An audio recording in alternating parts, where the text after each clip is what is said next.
The 5 pitfalls of a relationship, or what they haven't told you why your love life stinks. It's not a how-to book, it's a why book. Those 5 pitfalls are vanity, pity, desperation, entrapment, and spite.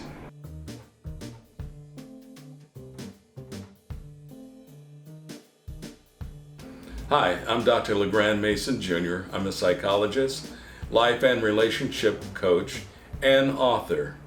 My degrees are in psychology, my master's in marriage and family counseling, and my PhD is in clinical psychology with an emphasis on healthy relationships, marriage, and family. Although I've been married for 51 happy years to the same lovely bride of mine, Sonia, this book took 13 years to prepare to present to those people that are unmarried. I extrapolated experiences, interviews, as well as other researchers about relationships that fail. And that's how I was able to select vanity, pity, desperation, entrapment, and spite. The inspiration for this book was part of my thesis was the vanity, pity, desperation, entrapment, and spite for married couples. But I did a workshop that included both married and unmarried people. A group of young ladies said, we like having this type of forum to talk about healthy relationships. Few of them were divorced, some of them were single.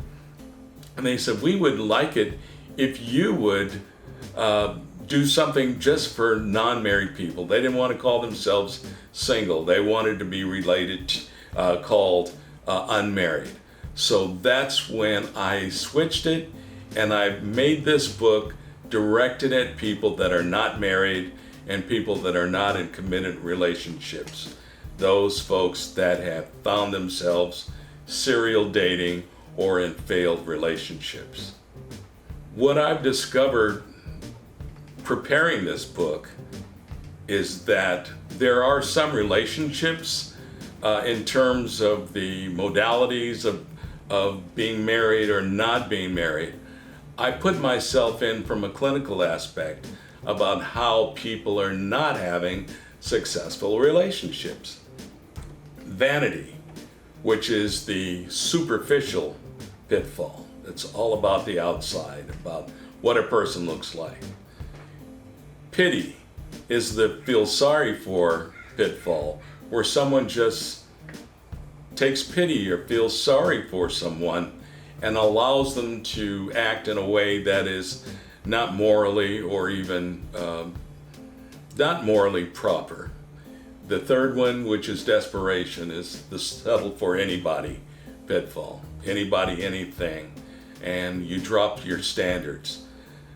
The fourth one is entrapment, the deceitful relationship where you were caught in and kept in or seemingly to be forced into staying in the relationship, like someone getting pregnant on purpose or someone getting somebody pregnant on purpose, or there are financial connections that keeps you from disconnecting that relationship when you want to get out.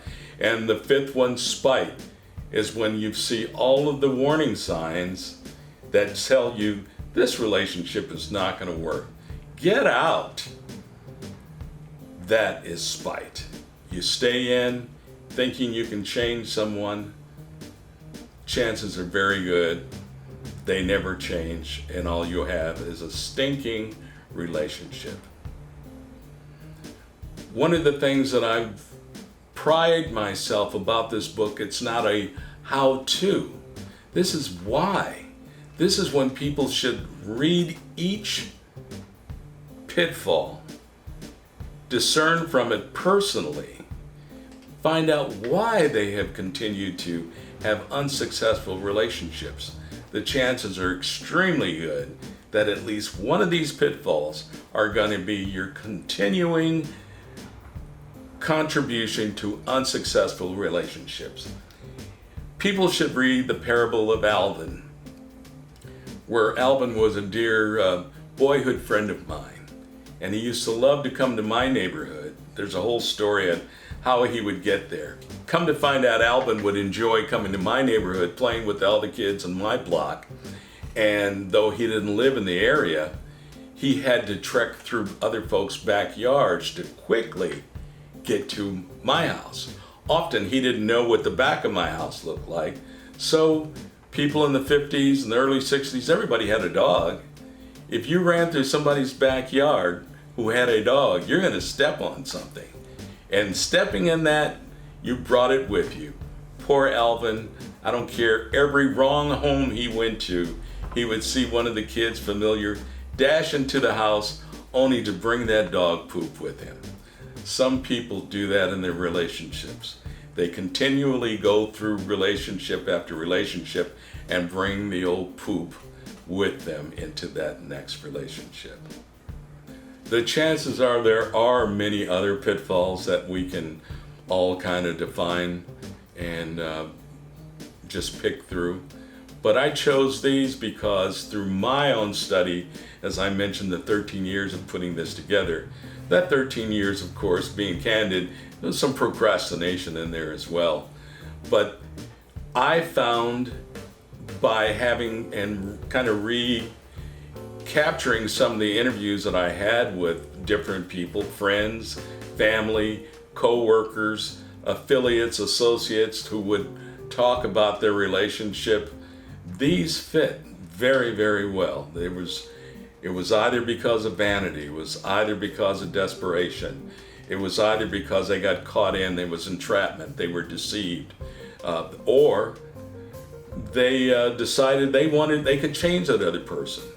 They knew it wasn't going anywhere, but they thought, oh, if I just stick in here, this person would eventually, we would have a good relationship. So that was something that I saw. I actually saw it sometimes in people and their assuagement from marriages after I do post-marriage counseling as well. And they talked about some of these things in their own relationships that actually paralleled with the 5 pitfalls. One of the best things anyone can do for themselves when it comes to having that self-realization, self-discernment, is to no longer do the things that didn't work well. Do the things that worked well and put that at the forefront versus doing things that were not healthy in the relationship. That's why I say I pride myself. This is not a how-to book.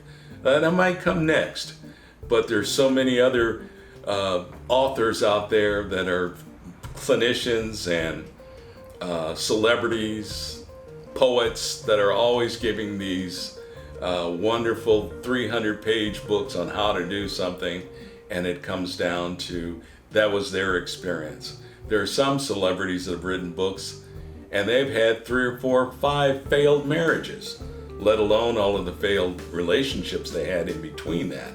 So that's why, to me, reading this, finding out what it is that didn't work well and stop doing it. My hope for relationships overall, and this is in the book, futile, to be poetic, futile is the heart unwarmed, and pointless is the love incomplete.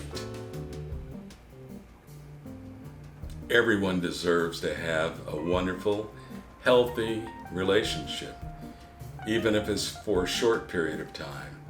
Find someone that you're compatible with, that you enjoy being with. Whether you make the commitment or the two of you make the commitment is up to you, is up to them. But everyone deserves to have a viable, healthy, stable, intimate, and romantic relationship. So now that I've explained what the 5 pitfalls are and I hope I have inspired everyone to want to have a healthy and viable relationship.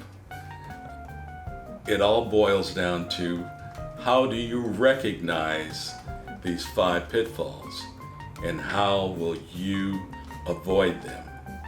And essentially what I would like for you to do is take a deep look at yourself, not someone else, not what someone else did, but how you may have brought some of those pitfalls into a relationship.